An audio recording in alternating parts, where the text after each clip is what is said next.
Batch number BKD 21158 सितंबर 1921 का manufacturing था।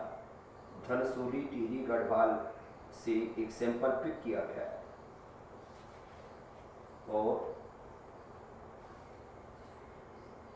उसका रुद्रपुर में जो है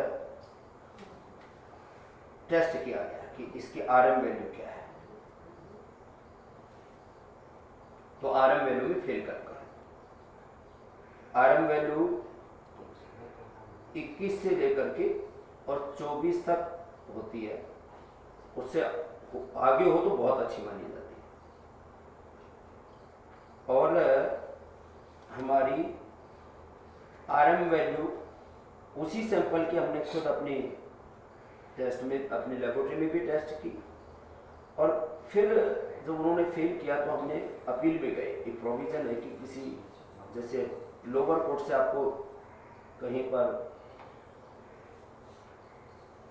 राहत नहीं मिलती है तो हाई कोर्ट और सुप्रीम कोर्ट में जा सकते हैं। तो हमने अपील में गए। 30 मार्च 2022 इसी साल हमको रिपोर्ट मिली कि आपका सैंपल फेल कर दिया। हम अपील में गए 30 मई 2022 को। सैंपल सेम सैंपल वही का भी डब्बा बने उघड़ा हुआ, उसमें कुछ मिला भी सकते थे, फिर भी नहीं मिलाया। चलो शुक्रिया। गाजियाबाद नेशनल फूड लेबोरेटरीज में गया और तब तक वो एक्सपायर भी हो चुका था, 9 महीने की सेल्फ लाइफ थी, एक्सपायर हो चुका था। तब भी 29 RM वैल्यू मिला। और इन शातिर लोगों ने जो शासन के स्तर पर भी झूठे और बेईमान लोग हैं, उन लोगों ने देखा रे ये तो 29 आ गया इसका RM वैल्यू। और अब इसमें फैटी एसिड नाम का एक नया षड्यंत्र रचो, एक नया मापदंड बना दिया और उसमें जो गवर्नमेंट की निर्धारित वैल्यूज थी। पहली बात तो फैटी एसिड प्रोफाइल का प्रोविजन ही 2024 तक मैंडेटरी नहीं है। मैंडेटरी नहीं है मींस अभी उसमें रिलैक्सेशन है कि फैटी एसिड जो है वो 2022 से 30 जून 2022 से प्रभावी होंगे। और वो फैटी एसिड इन्होंने saturated fatty acid, mono unsaturated fatty acid, poly unsaturated fatty acid, कुल मिलाकर के saturated fatty acid 8, mono unsaturated 2 और पॉली अनसैचुरेटेड 2, कुल मिलाकर के 12 ये जब फैटी एसिड प्रोफाइल गवर्नमेंट ने अभी उसका एक गाइडलाइन तय किया पूरा, जिसको स्टैंडर्ड्स बोलो, गाइडलाइन बोलो। गाइडलाइन और स्टैंडर्ड जो है तय किया।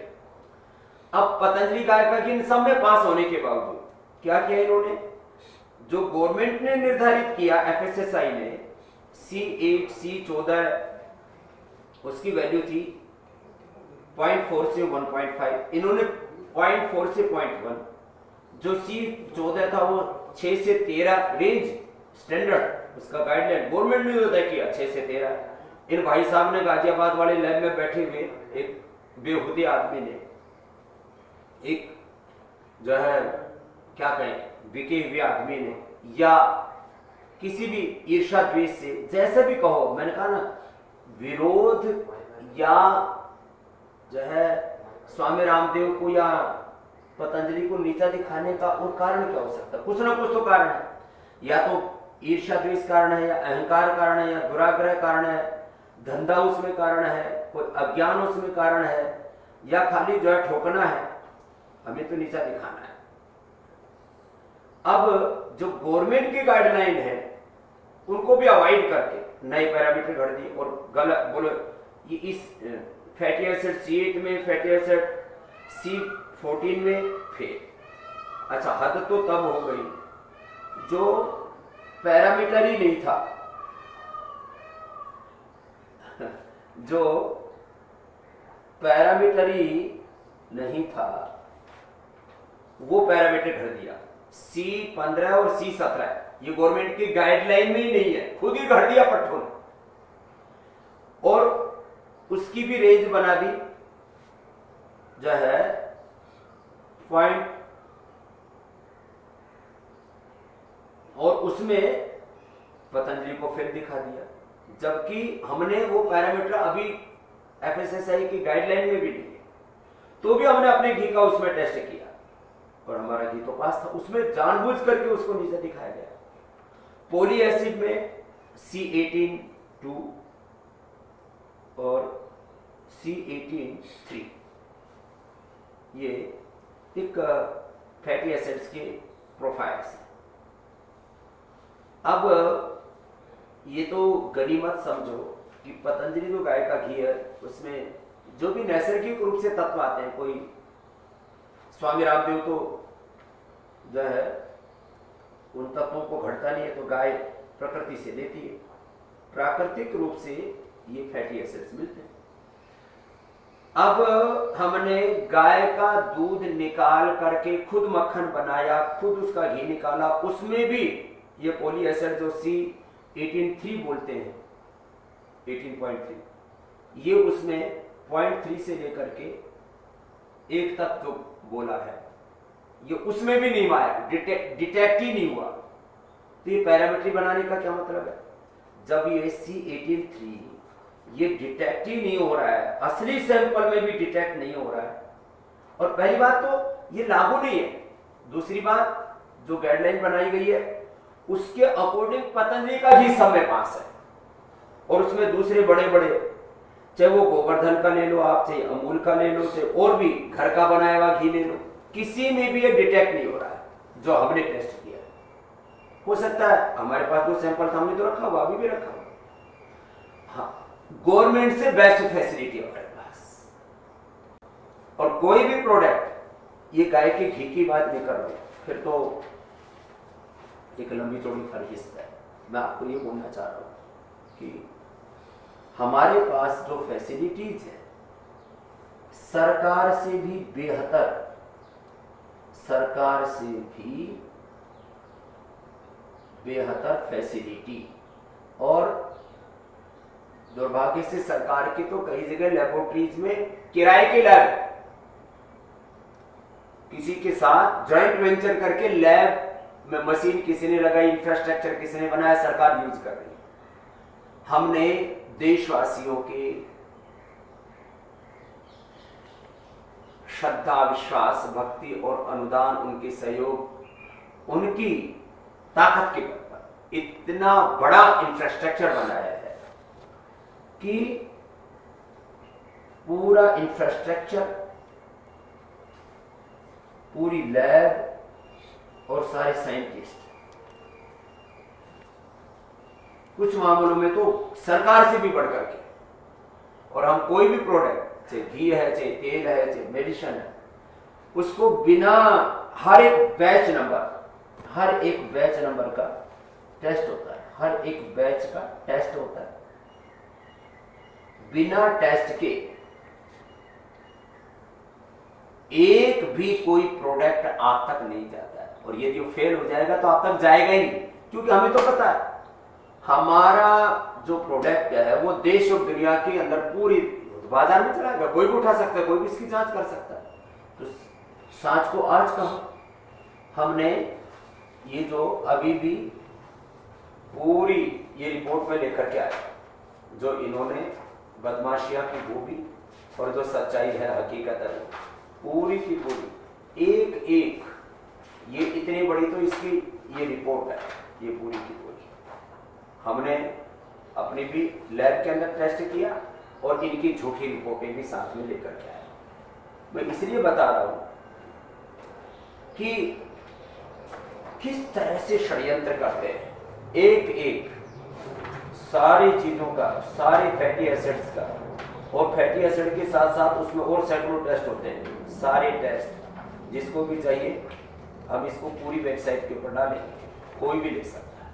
और मैं तो कहता हूँ पतंजलि के गाय के घी से लेकर के सारे प्रोडक्ट सारे बाजार में, सारी दुनिया में जा रहे हैं, पूरी दुनिया में। अच्छा, आश्चर्य की बात ये देखो, कभी भी पतंजलि का कोई भी सैंपल यूएस में फेल नहीं हुआ। अब देखो, यूएस में हमारा घी जाता है, यूएस में, यूके में, यूरोप में हमारा सैंपल जाता है, कोरिया में,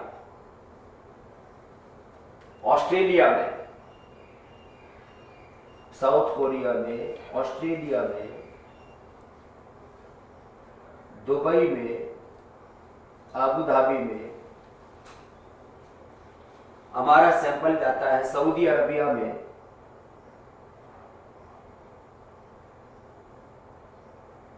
कहीं फेल नहीं होता।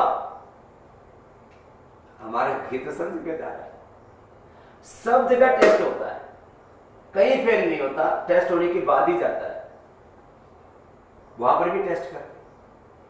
ये सैंपल भारत में क्यों फेल होता है? फेल नहीं होता, फेल किया जाता है, जबरदस्ती फेल करना है, क्योंकि बाबा को फेल करना है, योग को, आयुर्वेद को, स्वदेशी को, भारतीय शिक्षा चिकित्सा व्यवस्था की इस पूरी प्रक्रिया को साफ साफ दिखता है। इसलिए मैं एक तो शुक्रिया कहना चाहता हूं उन लोगों का जो लाख षड्यंत्र होने के बावजूद भी मुझ पर विश्वास करते हैं, लाख षड्यंत्र होने के बावजूद भी पतंजलि पर विश्वास करते हैं।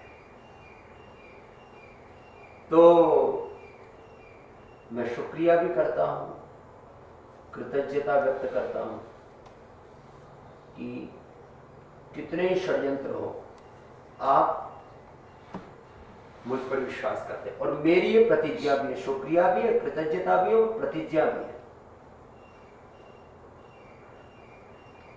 कि मैं मर सकता हूं, मैं मिट सकता, बिक नहीं सकता, झुक नहीं सकता, और गलत ये तो स्वप्न में भी नहीं कर सकता। मैं सन्यासी, पाप करने के लिए सन्यासी बना, धोखाधड़ी करने के लिए सन्यासी बना।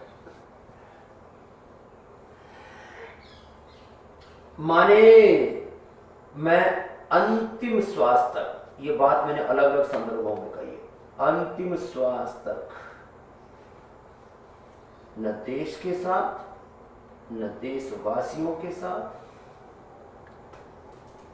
किसी भी तरह से कोई धोखा, कोई जो है किसी भी तरह से षड्यंत्र, किसी भी तरह का विश्वासघात